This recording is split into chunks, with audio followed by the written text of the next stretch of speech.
नमस्कार साथियों, मैं कमल किशोर कठेरिया। साथियों, इस समय इलाहाबाद हाईकोर्ट के जज जस्टिस शेखर यादव चर्चाओं का केंद्र बने हुए हैं। उन्होंने में विश्व हिंदू परिषद के कार्यक्रम में सिटिंग जज होते हुए, हाई कोर्ट के सिटिंग जज होते हुए उसमें भाग लिया और एक समुदाय विशेष के विरुद्ध उन्होंने बहुत ही गलत टिप्पणियां करी, जो कि एक जज के लिए शोभा नहीं देती हैं। अब मामला इतना बिगड़ गया है कि न केवल विभिन्न संगठनों की ओर से उनके खिलाफ कार्रवाई करने की मांग की जा रही है, तमाम राजनीतिक पार्टियां उनके खिलाफ महाभियोग की तैयारी कर रही हैं, या और सर्वोच्च न्यायालय में भी उनके खिलाफ मामला पहुंच गया है। सर्वोच्च न्यायालय ने इस संदर्भ में इलाहाबाद हाईकोर्ट से विस्तृत रिपोर्ट मांगी है कि ताकि इस संदर्भ में उचित कार्रवाई करी जा सके। आइए देखते हैं कि जस्टिस शेखर यादव ने क्या कहा और समुदाय विशेष के खिलाफ कौन कौन सी ऐसी टिप्पणियां करी जिनके वजह से वो विवाद का विषय बन गए हैं।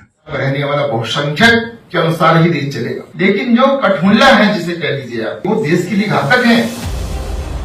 जस्टिस शेखर यादव के इन्हीं बयानों से नाराज होकर उन्हें जज के पद से हटाने के लिए जम्मू कश्मीर से नेशनल कॉन्फ्रेंस के सांसद रुहुल्ला मेहंदी ने महाभियोग लाने का नोटिस दिया है। मेहंदी के इस महाभियोग प्रस्ताव का AIMIM सांसद असदुद्दीन ओवैसी, राजस्थान से BAP सांसद राजकुमार रोत, CPI ML सांसद सुदामा प्रसाद, समाजवादी पार्टी सांसद मोहिबुल्ला और जियाउर रहमान बर्क का समर्थन मिला। आजाद समाज पार्टी के अध्यक्ष सांसद चंद्रशेखर आजाद ने भी जस्टिस शेखर यादव के खिलाफ कार्रवाई करने की मांग की। जस्टिस साहब ने जिस तरह का स्टेटमेंट दिया है, मैं उससे बड़ा चिंतित हूं कि हमारा देश किस ओर जा रहा है। तो मैं चीफ जस्टिस से मांग करता हूं कि ऐसे जो हैं जज, उनको तत्काल उनको जो है उस कार्य से मुक्त किया जाए और उनके खिलाफ महाभियोग लाया जाए। जस्टिस शेखर यादव पर सुप्रीम कोर्ट के वरिष्ठ अधिवक्ता कपिल सिब्बल जी की भी टिप्पणी सुनिए। अगर ऐसा भाषण जज दे सकता है, वो भी हाई कोर्ट का जज, तो सवाल ये उठता है कि ऐसे लोग अपॉइंट कैसे होते हैं। सवाल ये भी उठता है कि ऐसे लोगों को हिम्मत कैसे होती है कि ऐसे बयान दें। सवाल ये भी उठता है कि पिछले 10 साल में ऐसा क्यों हो रहा है। तो साथियों, जस्टिस शेखर यादव समान नागरिक संहिता एक संवैधानिक अनिवार्यता विषय पर बोल रहे थे और उन्होंने कहा कि देश एक है, संविधान एक है, तो कानून एक क्यों नहीं है। लगभग 34 मिनट की इस स्पीच में साहबानों का जिक्र करते हुए उन्होंने कहा कि सुप्रीम कोर्ट ने माना है कि 3 तलाक बिल्कुल गलत है, लेकिन तत्कालीन सरकार को झुकना पड़ा था। जस्टिस शेखर यादव कहते हैं कि जिस नारी को हमारे यहाँ देवी का दर्जा दिया जाता है, आप उसका निरादर नहीं कर सकते। आप ये नहीं कर सकते कि हमारे यहाँ तो 4 पत्नियां रखने का अधिकार है, हमारे यहाँ तो हलाला का अधिकार है, हमारे यहाँ तो 3 तलाक बोलने का अधिकार है। ये सब अब चलने वाला नहीं है। अपनी स्पीच के दौरान जस्टिस यादव ने मुस्लिम पर्सनल लॉ बोर्ड की जमकर आलोचना करी। उनका कहना था कि हमें किसी का कष्ट देखकर कष्ट होता है, लेकिन आपके यहाँ ऐसा नहीं होता। उन्होंने कहा कि ये कहने में बिल्कुल गुरेज नहीं है कि ये हिंदुस्तान है, हिंदुस्तान में रहने वाले बहुसंख्यक के अनुसार ही देश चलेगा, यही कानून है। आप ये भी नहीं कह सकती कि हाईकोर्ट के जज होकर मैं ऐसा बोल रहा हूं। कानून तो भैया बहुसंख्यक से ही चलता है। परिवार में भी देखिए, समाज में भी देखिए, जहां पर भी अधिक लोग होते हैं जो ये कहते हैं उसी को माना जाता है। कितनी शर्म की बात है कि जस्टिस शेखर यादव ये भूल गए कि कानून जो है वो बहुसंख्यक वाद के आधार पर नहीं चलता। जो बहुसंख्यक समाज बोल रहा हो उसके आधार पर नहीं चलता, बल्कि कानून संविधान के आधार पर चलता है। जो संविधान में कहा गया हो, भले ही बहुसंख्यक जनता उसके विरोध में हो, जो संविधान में कहा गया है उसके आधार पर चलता है। लेकिन जस्टिस यादव यहीं पे नहीं रुके।